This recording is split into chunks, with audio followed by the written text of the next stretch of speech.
Dear viewers, आज मैं discuss करने जा रही हूँ आपसे आपका इलेक्ट्रिसिटी बिल। जो मैं एग्जांपल के तौर पे आपको दिखा रही हूँ वो दिखा रही हूँ कुटीर ज्योति कंज्यूमर का, जो कि श्रेणी आपके बिल में यहाँ पर लिखी रहती है।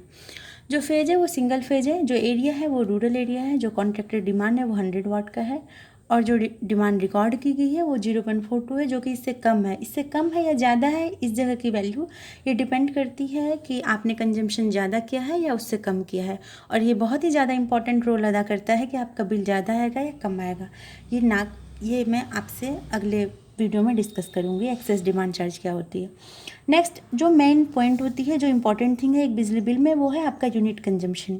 अगर आप यूनिट कंजम्पशन इस बिल में देखें तो वो 58 यूनिट की है, जो कि इसको और इसको 3266 एंड 3324 इस दोनों का अगर आप माइनस करते हैं, रीडिंग ली गई है 7th मंथ में एंड देन 9th मंथ में, दोनों का आप माइनस करते हैं तो 58 यूनिट आती है।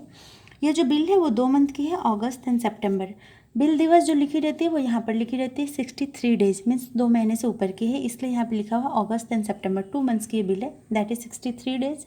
63 डेज में रीडिंग हुई है, कंजम्पशन है 58 यूनिट। नेक्स्ट मैं बात करती हूँ ऊर्जा शुल्क की। ये अमाउंट कहाँ से आती है, कैसे आती है, ये आप अपने स्टेट गवर्नमेंट के या फिर जो सर्विस प्रोवाइडर हैं साइट पे जाएंगे, आपको आपकी टैरिफ दिख जाएगी। टैरिफ में हर श्रेणी के कंज्यूमर के लिए अलग अलग होती है। जैसे कुटीर ज्योति के कंज्यूमर हैं तो जो ऊर्जा शुल्क है वो है 6.05 रुपीज़ पर यूनिट। कंजम्पशन अगर मैं बात करूँ तो 58 यूनिट है, जैसा कि आप यहाँ देख सकते हैं, मैं कैलकुलेट करके दिखा रही हूँ आपको। 58 यूनिट कंजम्पशन है और जो टैरिफ है गवर्नमेंट की वो है 6.05 रुपीज़। मैं यहाँ बात कर रही हूँ बिहार सरकार की, बिहार सरकार का टैरिफ का एग्जाम्पल दे रही हूँ। तो 58 यूनिट को आप 66.05 से मल्टीप्लाई करते हैं तो ये अमाउंट आती है 350.90, जो कि यहाँ पर आप देख सकते हैं 350.90। यह है कंजम्पशन यूनिट, जितना आपने कंज्यूम किया है, इनटू जो टैरिफ है। सेकंड में बात करती हूँ विलंब अधिभार, डीपीएस चार्जेस, डिले पेमेंट। जब आप डिले पेमेंट करते हैं, टाइम पे आप पे नहीं करते हैं, यहाँ पर 0 है क्योंकि टाइम पे पेमेंट हुई है। थर्ड में बात करती हूँ फिक्स डिमांड चार्ज की। फिक्स डिमांड चार्ज हर श्रेणी के कंज्यूमर की अलग अलग होती है। कुटीर ज्योति की 10 रुपीज़ है फॉर 30 डेज, 30 डेज़ की 10 रुपीज़ है। अगर इस बिल में आप देखेंगे तो ये जो बिल बनी है वो 63 डेज़ की बिल बनी है। 30 डेज़ की 10 रुपीज़ है तो 63 डेज़ की कितनी होगी आप खुद से कैलकुलेट कर लें। 10/13 इंटू 63, अगर आप इसको कैलकुलेट करते हैं ये आती है 21 रुपीज़, और ये 21 रुपीज़ यहाँ पर लिखी हुई है।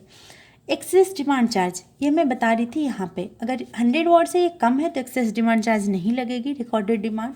अगर ये ज़्यादा होती, 100 से प्लस होती, सरप्लस में ये जाती, तो ये लगती है एक्सेस डिमांड चार्ज, जिसको आप एक फ़ाइन की तरह देख सकते हैं कि आपको फ़ाइन लगती है। यहाँ पे 0 है क्योंकि यहाँ पे कंजम्पशन 100 वाट से कम है।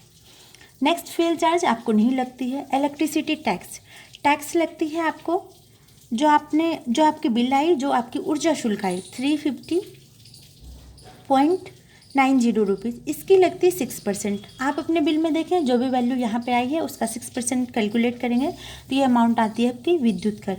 मैं आपको कैलकुलेशन के लिए यहाँ पर दिखा देती हूँ। 350.90 इंटू 6 डिवाइडेड बाय 100, 21.054। तो बिल्कुल यही वैल्यू यहाँ पे लिखी हुई है 21.054 इक्विवेलेंट टू। मीटर रेंट 1 अप्रैल 2020 से बिहार सरकार माफ़ कर दी है, चाहे वो साउथ बिहार का हो या नॉर्थ बिहार का हो, पूरे ही बिहार के लिए माफ़ किया गया है। ये बिल आप देख रहे हैं कि अगस्त और सितंबर मंथ की है और अप्रैल से माफ़ हो गई है कि अप्रैल से, इसलिए मीटर रेंट नहीं लगी। CGST जो लगती है वो 9% लगती है मीटर रेंट पे। मीटर रेंट 0 है, CGST भी 0 हो जाएगी, SGST भी 0 हो जाएगी।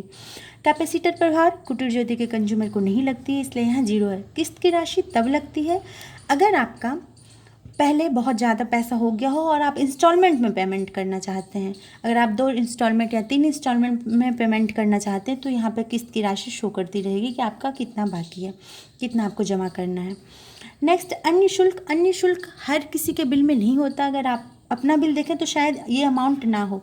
ये तब होती है जब आपका प्रीमाइसिस, आपका घर लॉक होता है और एवरेज पे बिलिंग होती है। आप देखेंगे जुलाई मंथ का ये बिल जो है वो अगस्त और सितंबर का है, और जुलाई में जो बिलिंग हुई है वो है एवरेज पे बिलिंग। LK मीन्स प्रीमाइसिस आपका लॉक है, बिलिंग एवरेज पे है। जो भी अमाउंट आई होगी उस अकॉर्डिंग यहाँ पे माइनस लगता है, मीन्स आपको रिबेट दी जाती है, उतना छूट दिया जाता है, माइनस इतना अमाउंट रुपीज़ इसमें माइनस होता है। फोर्थ में बात करते हो राज्य सरकार अनुदान। राज्य सरकार कितने पैसे देती है, ये डिपेंड करता है कि आपने कंजम्पशन कितना यूनिट किया हुआ है और टैरिफ क्या है। अगर मैं कुटीर ज्योति कंज्यूमर की जो मैं यहाँ डिस्कस कर रही हूँ आपसे कुटीर ज्योति की बात करूँ तो वो टैरिफ है 3.98 रुपीज़ इनटू आपका यूनिट कंजम्पशन 58 यूनिट, यहाँ पे आप देख रहे होंगे 58 यूनिट कंजम्पशन है और स्टेट गवर्नमेंट की टैरिफ है 3.98 रुपीज़। आप इसको मल्टीप्लाई कर लें 58 इंटू 3.98 इक्विवेलेंट टू आती है 230.84, वो आप यहाँ पे देख रहे होंगे 230.84।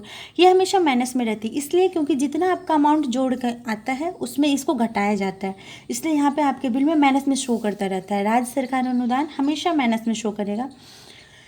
अब उपजोड़ जो यहाँ पे लिखी हुई है वो है, आप प्लस करें 350.90, प्लस करें आप 21, प्लस करें आप 21.05।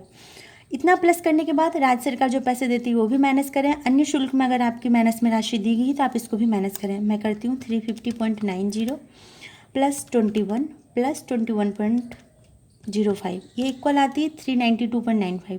माइनस करती हूँ मैं ये अन्य शुल्क माइनस 76.71 इक्वल आती है इतनी। फिर माइनस करती हूँ मैं 230.84 माइनस 230.84, ये आती है 85.4। बिल्कुल यही अमाउंट यहाँ पे लिखी गई है 85.40 रुपीज़। अब नेक्स्ट आती है कुल टोटल आपको कितना पैसा जमा करना है, कितनी बिल आपकी आएगी, ये आती है 85.40 माइनस यहाँ जो भी अमाउंट आएगी।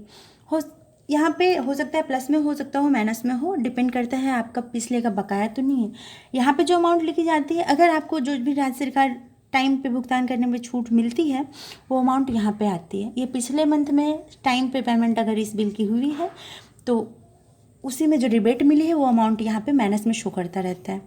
तो 85.40 माइनस करूँगी मैं 0.8 85.4 माइनस 0.8, ये वैल्यू आ रही है 84.6।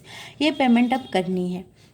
नेक्स्ट आती है ससमय भुगतान पर छूट। कितनी छूट मिलती है अगर आप टाइम पे पेमेंट करते हैं तो वो है 2.5%। किस अमाउंट की, जो अमाउंट आपकी यहाँ पे आई हुई है 84.60, 84 जो आपको पेमेंट करना है इंटू 2.5, 2.5% आती है। तो मैं इसको कैलकुलेट कर देती हूँ 84.60 इंटू 2.5 डिवाइडेड बाई 100 यानी 2.115 आप वैल्यू बिल्कुल क्लियर यहाँ पे देख रहे हैं 2.115 इक्विवेलेंट टू 2.12। अगर आप टाइम पे मीन्स 12/10 जो यहाँ पे डेट लिखी हुई है 12/10 तक पेमेंट करते हैं तो कितनी आती है आप अपने बिल में देख लें। यहाँ पे डेट अलग होगा, ये डेट बिल्कुल भी नहीं होगा। तो पेमेंट कितनी करनी पड़ेगी 84.60 माइनस 2.12, 84.60 माइनस 2.12, ये वैल्यू आ रही है 82.48 इक्विवेलेंट टू 83 रुपीज़। ये पेमेंट आपको करनी पड़ेगी इस डेट तक जो डेट आपके बिल में दी हुई है। नेक्स्ट पेमेंट अगर आप करते हैं इस डेट के बाद और इस डेट तक 22 तक तो वे ये पेमेंट करनी पड़ती है 83 पे आपको लगते हैं चार्जेस 1.25%। ये डिवाइडेड बाई 100 करती हूँ प्लस 83 फाइन लगती है 84.00, 85 लमसम ले ली जाती है, ली गई है यहाँ पे आप देखिए 83 रुपीज़ जो भी आपको पेमेंट करनी होती है इसका 1.25% फाइन लगता है नेक्स्ट बिल में, जो बिल यहाँ सेकंड वाली लिखी हुई है। अगर इसके बाद वाले बिल की बात करूँ, अगर आप तब तक भी नहीं जमा करते, इसके बाद 22 के बाद अगर आप पैसे दे रहे हैं तो इस पे लगती है 2.5%, 83 पे 2.5% या फिर 85 पे 1.25%। सेवन्थ में मैं बात करती हूँ 83 पे 2.5%, ठीक है। आपको सरप्लस अमाउंट लगता है अगर आप टाइम पे नहीं पेमेंट करते हैं तो जो भी इक्विवेलेंट आएगी वो 86 के इक्विवेलेंट है। हमेशा ये अमाउंट और ये अमाउंट आपका बिल्कुल कैलकुलेशन से मैच नहीं करेगा, कभी कभी कर भी जाएगा क्योंकि ये लमसम वैल्यू रहती है। एक्चुअली अगर आप देखेंगे तो ये होती है 1.25%, मैं यहाँ पर लिख दे रही हूँ, और इस अमाउंट पर अगर 1.25% करेंगे एक्स्ट्रा चार्जेस तो ये वैल्यू आएगी। अदरवाइज डायरेक्टली इस पे करेंगे तो आती है 2.5%। बिल्कुल यही जो यहाँ पर लिखी हुई है यही चीज़ यहाँ पर भी है कि इतने से इतने तक अगर आप जमा करते तो यहाँ पे है, कौन से मंथ की बिल है यहाँ पे है। और अगर आप बिल में और कुछ समझना चाहते हैं तो पिछले 11th मंथ की जो बिल होती है वो आपको इस जगह पे दी हुई रहती है।